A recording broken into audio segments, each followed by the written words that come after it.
தென்காசியில் குறைஞ்ச பட்ஜெட்டில் இடம் தேடிட்டு இருக்கிறீங்களா? நான் உங்களுக்கு கரெக்டாக இடத்த காமிக்கிறேன். முதல்ல நம்ம தென்காசியில் இது ஏன் குறைஞ்ச பட்ஜெட் சொல்கிறாங்க அதை கேளுங்க.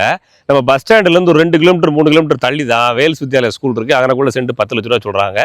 பழைய எஸ்பி ஆஃபீஸ் இருந்த இடம் எங்கன்னு பார்த்தீங்கன்னா குத்துக்கல் வளசியில் கணக்குப்பிள்ளை வளஸ் ரோட்டில் இருக்குது. அங்கே சென்ட் 11 லட்ச ரூபா சொல்கிறாங்க. இப்போ நான் நிற்கிறது எங்கன்னா நம்ம ராயல் என்ஃபீல்டு ஷோரூம், பஸ் ஸ்டாண்டுக்கு பக்கத்தில் ராயல் என்ஃபீல்டு ஷோரூம் இருக்குல்ல, மேசியா நகர். அதில் இந்த பாருங்கள், அந்த மாதிரி சுற்றி ஃபுல்லாக வீடு வீடு இடத்துல ஒரு 4.5 சென்ட் லேண்ட் ஏரியா வடக்க பார்த்து கொண்டு வந்திருக்கேன்.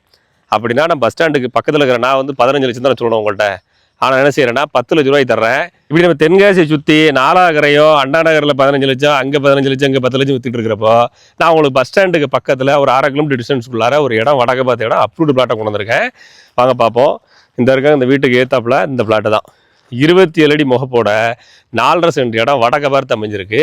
27 அடி நம்ம அகலம் இருக்கிறதுனால 20க்கு 20 ஹால் போட்டு டியூப்ளக்ஸ் டைப் மாடலில் இதில் ஒரு 3 ஃப்ளோர் கட்டினா பார்க்க செம்மையாக இருக்கும். தார் ரோட்டு மேலே வந்துடுது, வடக்க பார்த்த இடம். இந்த இடத்தினுடைய மேற்படி தகவல் தெரிஞ்சுக்கணும்னா இந்த வீடியோவில் கொடுத்துற நம்பருக்கு வாட்ஸ்அப் பண்ணுங்கள். நேரில் வாங்க, இடத்த நீங்களுமே வெரிஃபை பண்ணுங்கள். நம்ம ராயல் என்ஃபீல்டு ஷோரூம்லேருந்து நடந்து வந்த இடம் வந்துடும். வடக்க பார்த்த ஃப்ளாட்டு. இடத்துக்கு லேண்ட்மார்க் இடத்துல ஒரு ஷெட்டு போட்டிருக்கோம், நீங்கள் பார்த்தாலே தெரிஞ்சிடும். வீடியோ நம்பர் கொடுத்துருக்கேன், கான்டாக்ட் பண்ணுங்கள். பக்கத்தில் ரேட் அண்ட் டீட்டெயில்ஸ்லாம் விசாரிச்சுக்கோங்க. தென்காசியில் தண்ணி வசதி செழிப்பாக இருக்கிற லொக்கேஷனில் இந்த லொக்கேஷன் ஒன்று கான்டாக்ட் பண்ணுங்கள்.